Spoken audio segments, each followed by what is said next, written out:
que la ciencia está incursionando, y todo este comentario que yo lo estoy haciendo es porque cuando uno, de ahí se desprendieron investigaciones importantísimas, cuando uno entra al subconsciente, él abrió una puerta, pero hay muchas más que se pueden abrir.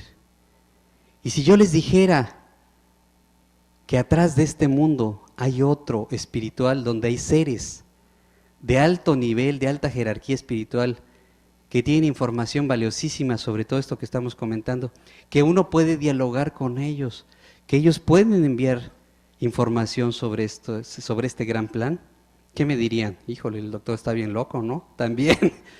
Pues no, porque se ha ido corroborando, fíjense.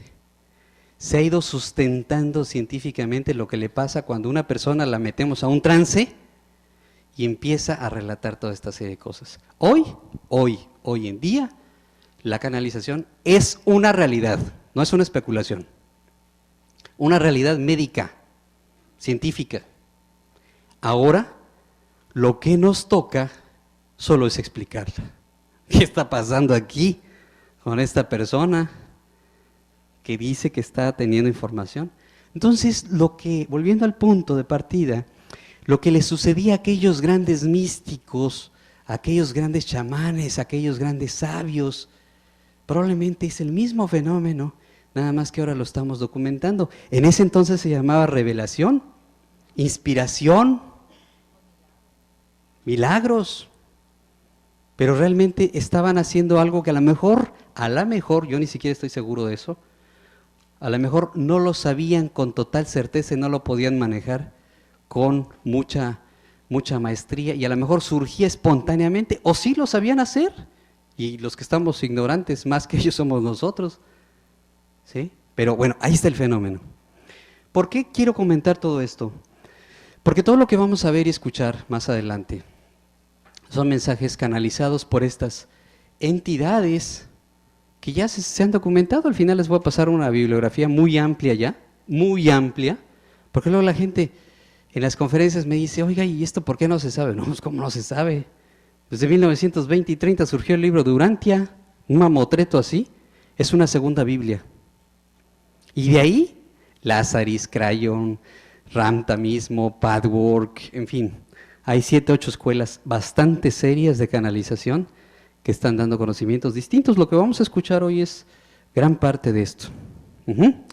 Bueno, seguimos adelante. Entonces, el mundo evoluciona, obviamente tiene que haber un marco general, una reglamentación.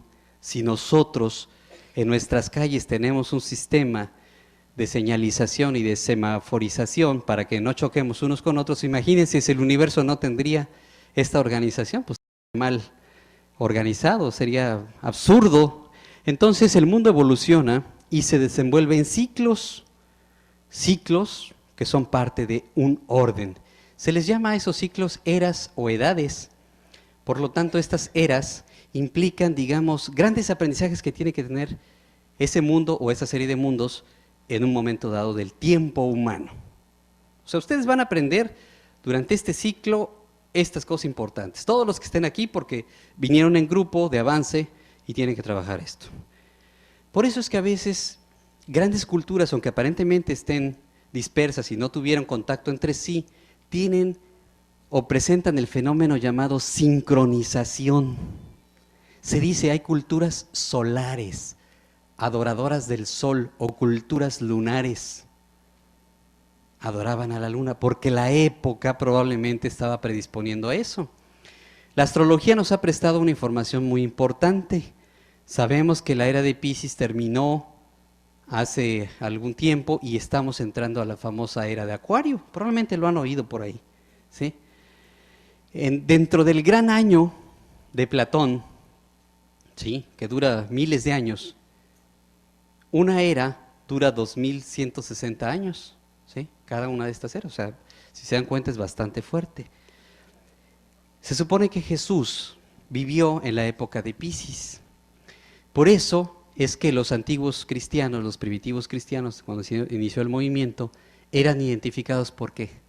Por un pez. ¿No han visto? El famoso pez, así lo manejaban. ¿sí? Ese era el signo de identificar que era uno cristiano. La época del pez estaba en apogeo, ahora entramos a la época de Acuario. Van para atrás los signos en este gran año de Platón. La siguiente.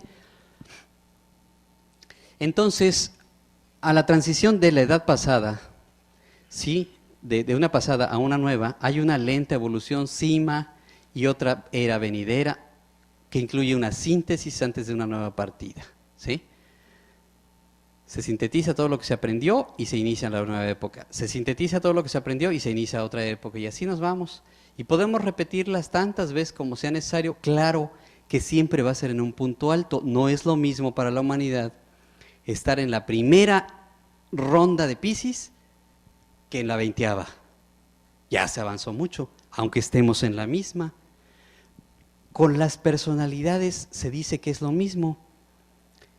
Si ustedes, cada uno de nosotros nacimos en un signo zodiacal, pero no es lo mismo, lo comentábamos con Toño en una comida, que por ejemplo el escorpión tiene 3 formas de expresión: la lagartija, ¿sí?, que se arrastra, que repta, que se devalúa; la serpiente, que expresa la turbulencia de las emociones; y el águila, que remonta las emociones y las sublima. Por ejemplo, ¿cómo yo, escorpión, puedo, digo, yo soy Libra, ¿no? Pero digo, pongo el ejemplo, tú sí eres escorpión. ¿Cómo yo, escorpión, puedo saber si soy una de esas dependiendo mi número de encarnaciones? No es lo mismo que yo esté en la primera, segunda, tercera o cuarta encarnación que esté en la 20ª o 30ª de escorpión. Entonces yo voy a estar ya expresando las partes más depuradas del signo. Esto es una forma, por ejemplo, de ver y de ejemplificar a nivel personal cómo se manifiestan estas grandes leyes. Bueno, sí. Si el signo tiene que ver con el carácter, claro, porque a grandes rasgos uno no nace en un caos, nace en un marco.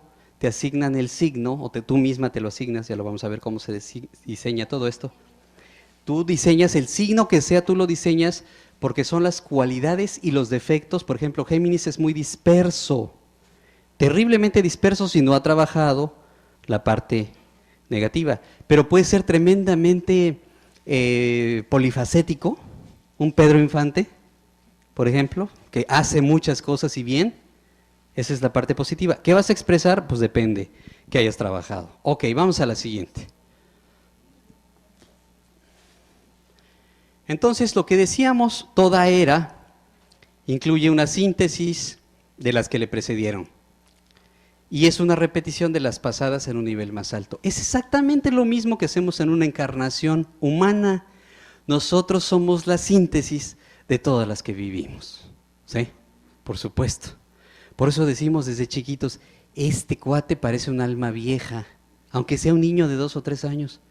¿Sí? Y en cambio, podemos tener un anciano que decimos, de veras que está en su primera encarnación, porque aunque sea viejo, no ha aprendido.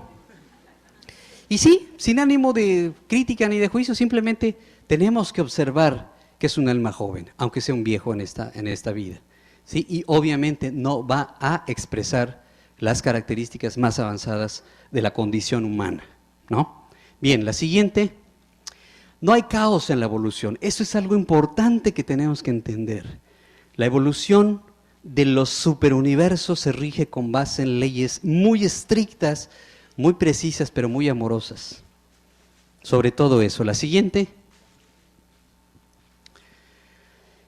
Y como vamos a entrar, el gran momento, la temática del gran momento, habla de profecías. Voy a empezar a introducir el tema para que veamos qué es una profecía.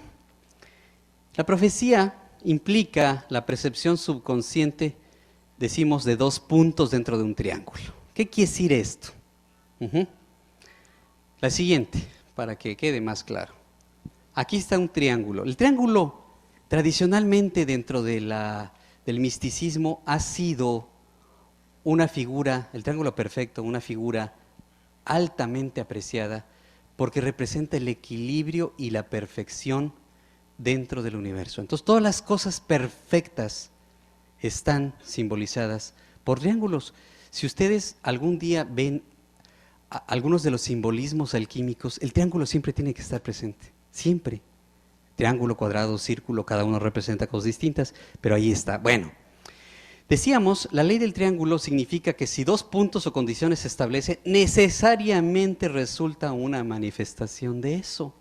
Y esto lo podemos aplicar en nuestras vidas cotidianas, ¿eh? Nada más cancelarle aquí. Entonces, ¿cuál es la primera de estos puntos? Las eras o edades, ¿sí? Ya habíamos dicho que se va moviendo uno, ¿se acuerdan de los ciclos, no? Que veíamos. Muy bien, pero no es lo mismo, yo les decía, estar en la primera era de Acuario que en la quinta. ¿Cuál es la diferencia? Que la humanidad ya avanzó. Como humanidad podemos haber cargado cosas positivas, pero también negativas. Si hacemos cosas negativas, estaremos sujetos a una ley de compensación para que se alcance el fin último. Si yo cometo una serie de negaciones a la esencia divina, me estoy desequilibrando.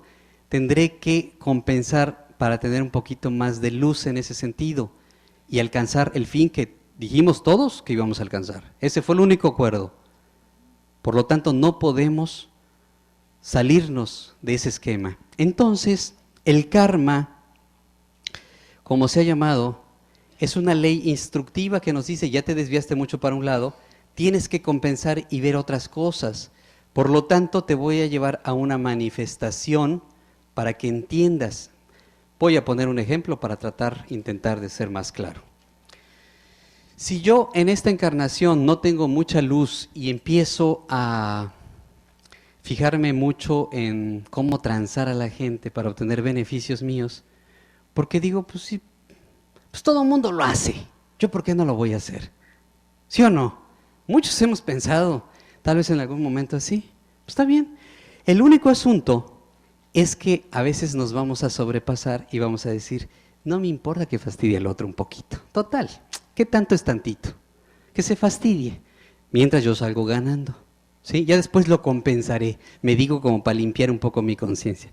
No lo compenso nunca, pero lo peor es que se me hace un hábito y al ratito transo, engaño, defraudo con mayor fuerza e intensidad porque ya tengo el hábito de hacerlo. ¿Está bien? Dijimos que estábamos en un sistema de libre albedrío, ¿sí o no? Entonces lo puedo hacer y nadie me tiene por qué criticar, ¿sí o no? Bien, pero no estoy conociendo la totalidad de la experiencia humana. Entonces la ley del karma me va a decir, está bien, pues hazlo todas las veces que quieras. Nada más que tienes que conocer lo otro. ¿Qué es ser dañado? ¿Qué es ser defraudado? ¿Qué es sufrir lo que tú hiciste sufrir a otro? No como castigo, simplemente tú mueves para acá un punto, yo compenso al otro, para que siempre persista el equilibrio. Siempre tiene que persistir el equilibrio. Entonces tú haces una jugada, yo hago otra. Entonces la cosa ya se complica. ¿Sigo teniendo libre albedrío? Sí. ¿Puedo hacer conscientemente un daño? Sí. Pero si lo hago ya conscientemente, sea que me arriesgo a la compensación, ¿sí o no? Pues sencillo. Entonces, lo hago inconsciente, lo hago consciente, pero mi compensación viene siempre. A nivel macro como humanidad o a nivel micro como persona o como familia, incluso también las familias tienen sus propias compensaciones. ¿Sí? Bueno, adelante entonces. Estamos en el punto de eras. La primera punta se refiere a la era, es un ciclo dentro del cual se moverá la evolución humana en un momento dado de su camino hacia la reintegración de la isla central de la luz. Ahí está, eso ya lo entendimos.